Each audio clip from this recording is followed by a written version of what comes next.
Você tem um fundo de papel e está preocupado com as grandes desvalorizações que esses ativos podem sofrer aí com a redução do IPCA? Então fica nesse vídeo que eu vou te apresentar uma alternativa que não vai seguir essa dinâmica olhando daqui para frente. Roda a vinheta aí, produção. Fala galera, Marques Gonçalves, analista de fundos imobiliários aqui na Nord, e hoje no canal para falar de um fundo imobiliário que pode se beneficiar ali dos aumentos da Selic, nos próximos meses. Mas antes de começar a falar sobre o fundo, já se inscreve aqui no canal, ative o sininho e deixe seu like para sempre estar acompanhando nossos conteúdos. Se você acompanhou os últimos dias, viu que o IBGE divulgou o resultado do IPCA ali referente ao mês de julho. Aí a gente teve uma deflação de 0,68%. Os fundos de papel atrelados ao IPCA vão ser impactados por essa dinâmica. Então, eles distribuíram resultados bastante elevados nos últimos tempos por conta do IPCA elevado e agora que tem deflação, mesmo que pontual, isso vai reduzir bastante aí os rendimentos desses fundos. E o mercado meio que já está colocando isso na conta. A gente tem visto aí ao longo dos últimos dias desvalorizações importantes de fundos de papel atrelados ao IPCA, como o caso dos fundos da Quineia e tantos outros. Mas é importante entender que em um cenário como esse, nem todos os fundos de papel vão estar ali na mesma cesta.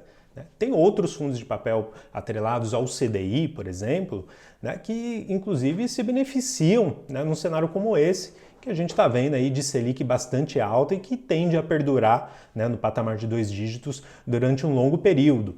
Então, esses fundos vão continuar, sim, distribuindo rendimentos bastante atrativos, olhando daqui para frente, mesmo que os seus pares ali, os atrelados ao IPCA, tenham um arrefecimento ali da distribuição no curto prazo. E é por isso mesmo que no vídeo de hoje a gente vai trazer um fundo que vai seguir aí com uma dinâmica muito boa, olhando daqui para frente, justamente pela alta exposição ali a CRIs atrelados ao CDI. O fundo em questão é o VGIR11, o Valora CRI CDI, um fundo imobiliário de papel que possui operações atreladas ali ao CDI e gerido pela equipe da Valora, que é uma ótima gestora aí, bastante tradicional no mercado, não só de fundos imobiliários, mas também de outros investimentos alternativos. Bom, introduzindo um pouquinho aí sobre a história do fundo, o fundo foi constituído lá em 2018, e durante um certo período ali, principalmente após o início da pandemia, onde a Selic foi para sua mínima histórica, ali 2% ao ano, o fundo foi muito impactado por isso. Por quê? Porque as operações deles são atreladas ao CDI, que por sua vez seguem ali a trajetória da Selic. E aí, justamente por isso, o fundo chegou a negociar com um desconto muito relevante em relação ao valor patrimonial, já que seus rendimentos vinham muito abaixo ali da média praticada em relação a outros fundos de papel do mercado. Mas essa dinâmica mudou lá em março de 2021, quando o Copom voltou a subir a taxa Selic.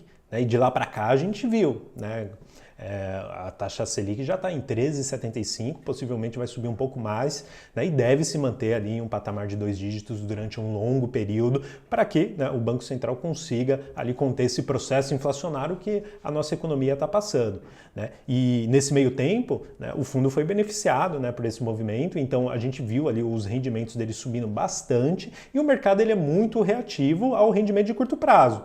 Então, o fundo que negociava muito abaixo do valor patrimonial já negocia ali mais próximo desse valor patrimonial e os rendimentos estão bastante atrativos hoje em dia. Agora, comentando um pouquinho sobre o portfólio do fundo, atualmente o fundo tem um patrimônio líquido ali em torno de 730 milhões, que já é um patamar bastante relevante para um fundo imobiliário. E esse patrimônio líquido ele é alocado basicamente em 43 operações de CRIs, mais uma vez, com operações totalmente atreladas ao CDI. Então, o fundo já tem uma carteira bem diversificada. É claro que quanto maior um fundo de papel, mais ele tende a ter essa diversificação. Ainda tem um caminho a ser percorrido ali pelo Vigir, mas hoje já está bastante interessante ali para mitigar os riscos de créditos das operações, olhando o portfólio como um todo. E essas operações são basicamente, em sua grande maioria ali, atreladas ao segmento residencial. Então, um CRI ali baseado em algum empreendimento residencial, localizado em São Paulo, em bairros muito bons, ou então, cujo devedor ali é basicamente uma empresa incorporadora, como o caso da Tecnisa, Gafisa, Elbor e tantas outras. Como boa parte das operações são estruturadas ali pela própria gestora, a Valora acaba tendo um maior poder de barganha para negociar as condições dos CRIs que irão compor ali a carteira do fundo. Então, em muitos casos ali, as operações contam com garantias bastante robustas, né, o que acaba protegendo ali o capital investido, né, do fundo e, por sua vez, do próprio cotista.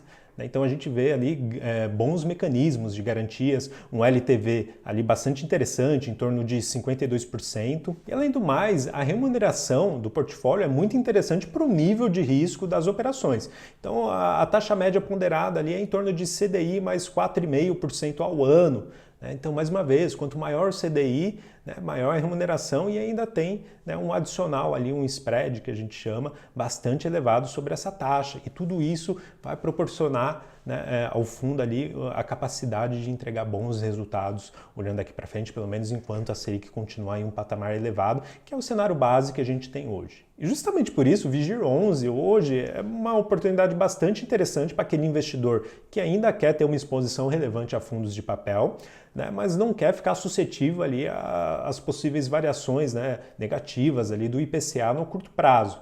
Né, e continuar se beneficiando aí da alta da Selic. Então, de forma resumida, né, o fundo ele tem o quê? Ele tem boas taxas, tá? Ele tem garantias robustas, ele tem uma maior exposição ao CDI, né, e tudo isso levando em conta a boa gestão ali do time da Valora, que já trabalha com isso há muito tempo, tem bastante expertise, tanto no setor imobiliário como no setor de crédito, né, o que é fundamental ali para navegar nesse nicho de atuação do fundo. E aí, para você ter uma ideia, com as informações disponíveis hoje e que, né, mudam ao longo do tempo, né, a gente estima ali que o fundo é capaz sim de entregar um yield em torno de 14,2% já líquido de imposto ali para os seus investidores.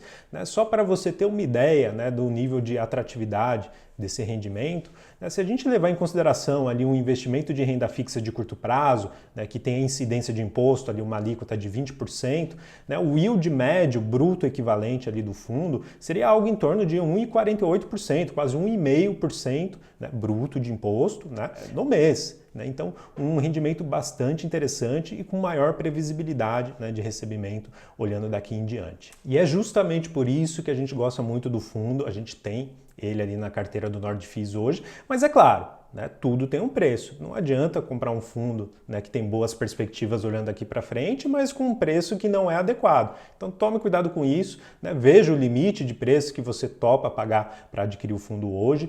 Né? Então a gente imagina aqui algo até o máximo de um PVP em torno de 1,05, né, mas aí vai muito de cada investidor, tá? Mas tome cuidado aí para não comprar no preço errado e depois ver uma desvalorização, né, do capital investido. Então é isso. Se você quiser saber mais sobre a tese do Vigir, enfim, os detalhes sobre o fundo, a gestora e tudo mais, e também, né, olhar para os riscos que estão associados a essa tese de investimentos, eu vou deixar aqui abaixo do vídeo, na descrição, né, um relatório para você acessar. É totalmente gratuito, então vale muito a pena conferir. Se você gostou do vídeo, deixe seu like aqui e também comente quais fundos você tem interesse que a gente fale aí nos próximos episódios, que a gente sempre volta aqui no canal falando sobre fundos imobiliários. Tá bom? Um grande abraço e até a próxima.